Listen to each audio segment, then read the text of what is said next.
আমার একটি ছেলে, আমার বড় ছেলে ভাই। আমার ছেলের খুব কষ্ট করে আমি এসএসসি পরীক্ষা এসেছি, পদার্থ পরীক্ষা দিয়া আমার ছেলেটা বোনের বাড়ি চলে গেছে। আর বোনের বাড়ি আসা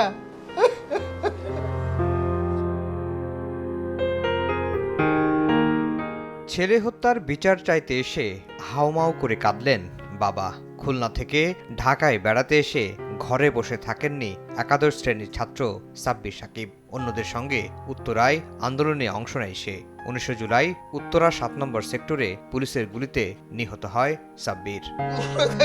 আমার ছেলের সমস্ত শরীরে, মাথা এবং বুকে পাট্টা গুলি।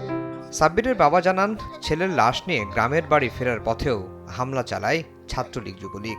আমরা যখন রাস্তা থেকে যাই তখন পথে আত্মবাধা সম্পূর্ণ হয়েছে। আমরা দরজা খুলে দিয়া ছেলে বলছি, ভাই লাশ, ভাই লাশ, ভাই আমাকে ছেড়ে দেন, ভাই আমার গরিতে লাশ, আমার গরিকে লাশ।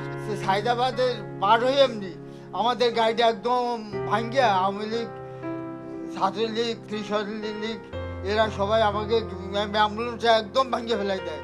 আমার ছেলেটা পুরো শরীর কাছে এবং ইটের টুকরোয় আমাদের গায়ে লাগে। আমার মেয়েটা দাঁড়িয়ে আমার মেয়েটার বুকে একটা পাথর এসে লাগে।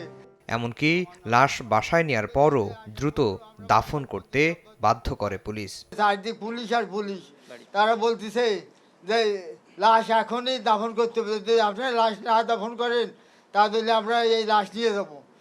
তখন আমরা অন্য উপনেতাকে বললাম যে বাবা, আমার একটা মাত্র ছেলে, আমরা কালকে সকাল 10টার সময় পর্যন্ত সময় দাও, আমরা সকাল 10টার সময় লাশটা দাফন করবো।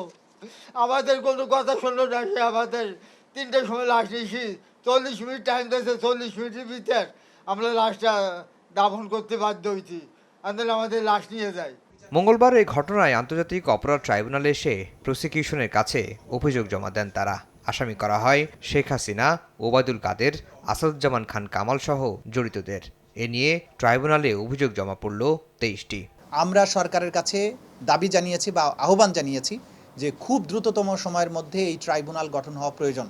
ট্রাইব্যুনালের বিচারক নিয়োগ না হলে এই যে যারা আসামি আছে তাদেরকে গ্রেপ্তারের আদেশ আমরা যদি চাই, তাদেরকে গ্রেপ্তার করার জন্য আমাদের কোর্টের আদেশ ছাড়া এটা কঠিন। তাদেরকে জিজ্ঞাসাবাদ করা প্রয়োজন। আমাদের এই তদন্ত সংস্থা জিজ্ঞাসাবাদ করে এই অপরাধের তথ্য উপাত্ত তাদেরকে বের করতে হবে। চিফ প্রসিকিউটর জানান, ঢাকার চাঞ্চল্যকর ও নির্মম হত্যাকাণ্ডের বিচার হবে সবার আগে। অগ্রাধিকার রয়েছে রংপুরের সাঈদ হত্যার বিচারেরও। যেগুলো সবচাইতে বেশি সেনসিটিভ সেইগুলোকে আমরা প্রথমে নিয়ে আসবো এবং সেগুলোর তদন্ত আগে শেষ করার চেষ্টা করব। ঢাকা শহরের সবচাইতে বড় বড় হত্যাকাণ্ড যেগুলো হয়েছে, ধরেন উত্তরাতে হয়েছে, যাত্রাবাড়িতে হয়েছে, বাড্ডাতে হয়েছে, মিরপুরে হয়েছে, আশুলিয়াতে হয়েছে, এই যে নির্মম হত্যাকাণ্ড এবং যেগুলো একেবারে জাজল্যমান আছে, এই মামলাগুলোকে আমরা আলাদা আলাদা করে এগুলো তদন্ত সম্পন্ন করে দ্রুত এগুলোকে বিচারের জন্য আগে নিয়ে আসার চেষ্টা করা হবে।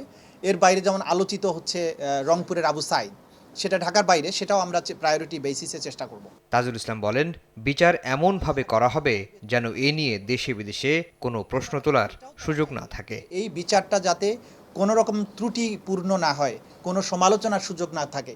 আফজাল হোসেন, সময় সংবাদ, ঢাকা। এখানে বিধিবিধানের কিছু